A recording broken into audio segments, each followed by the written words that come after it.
Hi, everyone. So in the most recent one of these, right before this one, I mentioned how university settings and fantasy literature, they almost always annoy me because they're just never really done right. So in this one, I will talk about how real life universities and real life settings, they can be a little bit annoying, but they also serve a really good function. So I've been a professor after this semester, it'll be 11 years, and I've watched how that function universities serve has changed semester by semester, year by year, just constantly changes, but there is still a really good function that universities serve, and I'll tell you all about that after I tell a little story. I promise it's relevant. It's not going to sound like it is, but it is. And it's about shopping at Target, which Marie and I recently did. It was like a week ago. We go to Target, and I had this gift card. A former student had recently given me, it was a really generous gift card to Target. It's not academic bribery because this is a former student thanking me for former help. I had published research with her. She was the first author. I wrote her a letter of recommendation that was so bright and glowing you had to squint to read it. And so she wrote me this thank you card that was really kind, and it came with a generous gift card to Target. And so Marie and I took that card to the store, the only store where we could use it, where I purchased a video game, right? The most professional, professorial, grown-up thing I could possibly purchase. But the Mario Galaxy had just come out for the Switch. This was October 2nd, and we both had time. And so, all right, why don't we just go to Target and just pick it up?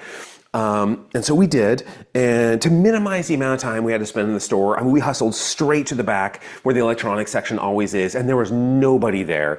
Not just no shopper, there's no employee. There's a couple of people on the perimeter, but in the electronics section, the desk is empty, the aisles are empty, and so we just start wandering around looking up and down a couple of aisles. We finally find where the Switch games are, and they don't have that many. They seem to be sold out of everything, and it's just empty. And I turned to them, I'm like, I don't think they have it. Let's just go home. But Marie sees this little button, this red button that you can push to summon an employee. And so she pushes it. And one of those perimeter employees probably saw us there the whole time. He just wasn't, he was doing something else. And so he comes over to the Nintendo aisle, meets us there, and, what are you looking for? And I explain that I don't see it in the shelves here. I'm hoping you have it. I know it just came out today, so maybe it's not.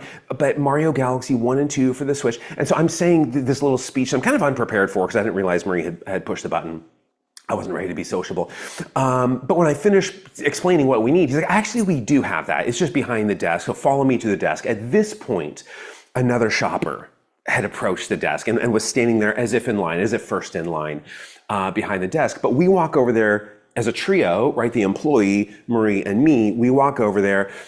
He unlocks some cabinet behind the desk or something and pulls it out from his secret stash, pulls out Mario Galaxy, and rings us up first because we were there first. And he saw that, right? He was one of these perimeter employees, and he knows that we're the ones who pushed the little red button and Genie summoned him. And so obviously we were there first, and he's going in order. But the lady who had stepped up to the counter 5 minutes after we arrived, about 10 seconds before we returned to the desk, she freaked out. Now she was probably in her maybe mid-60s, something like that. And the reason we were being rung up first, in her mind and out of her mouth, was various isms. It was mostly ageism. She just kept yelling, "No respect!" It was mostly no respect for elders. No respect for elders. And then the employee, he tried to explain to her very calmly that we actually were there first, but that contradicted the narrative in the lady's mind, so she just raised her voice even more. Real kind of yelling. That when you see a crime like this, you have to speak up. That's what she kept saying. That no respect.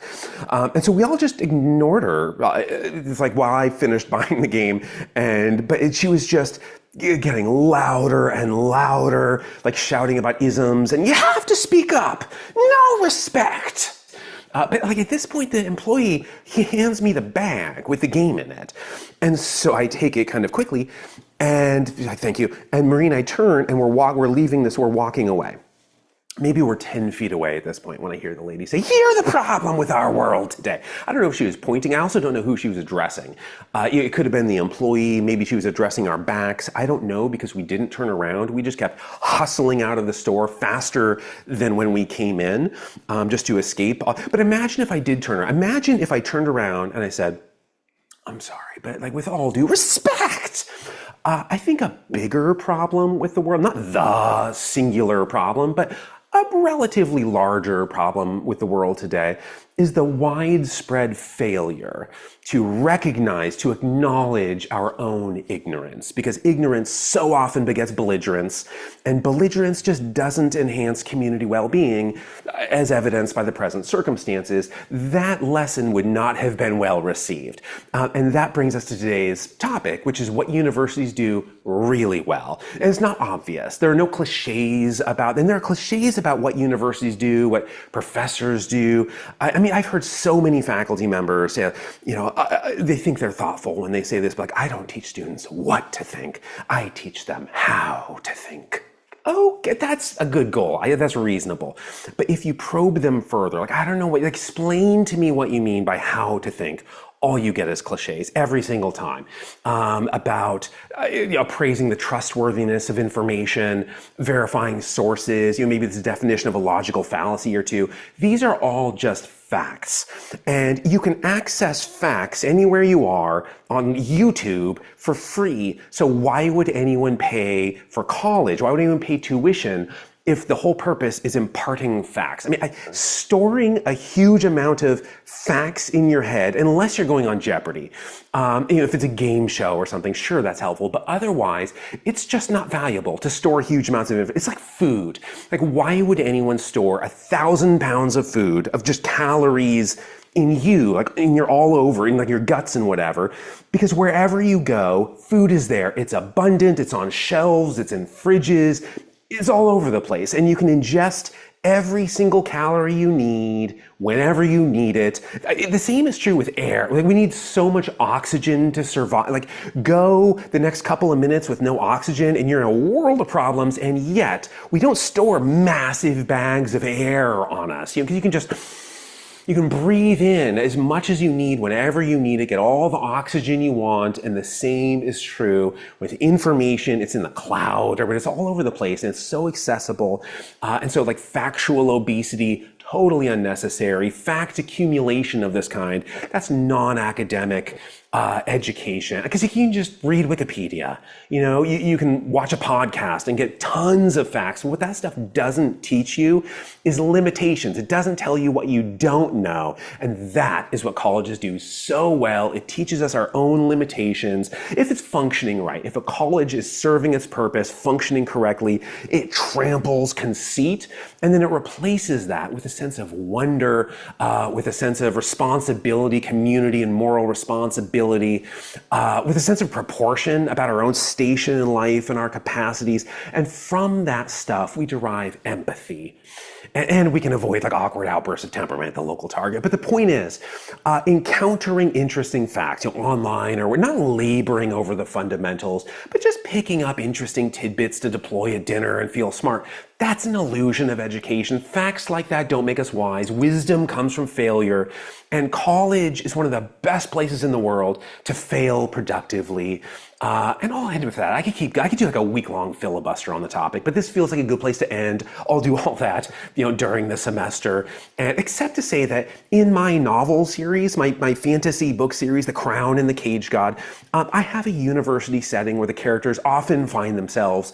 But unlike most fantasy university settings, I handle it in a very authentic way that gives readers some insight into like behind the scenes realities of how a university functions. But I'll end there. I hope your outings are not beset with people who like wield their ignorance like a weapon, just bludgeoning strangers with like erroneous righteousness. Because again, if our ignorance isn't squashed, and college is a great place to do the squashing, but if it's not at least revealed to us, it eventually matures. Like ignorance, when it goes through puberty, becomes hostility, and that just makes video game shopping so unpleasant. And I hope you avoid that, and you fill your community with the empathy of squashed ignorance. All right, I'll see you next time.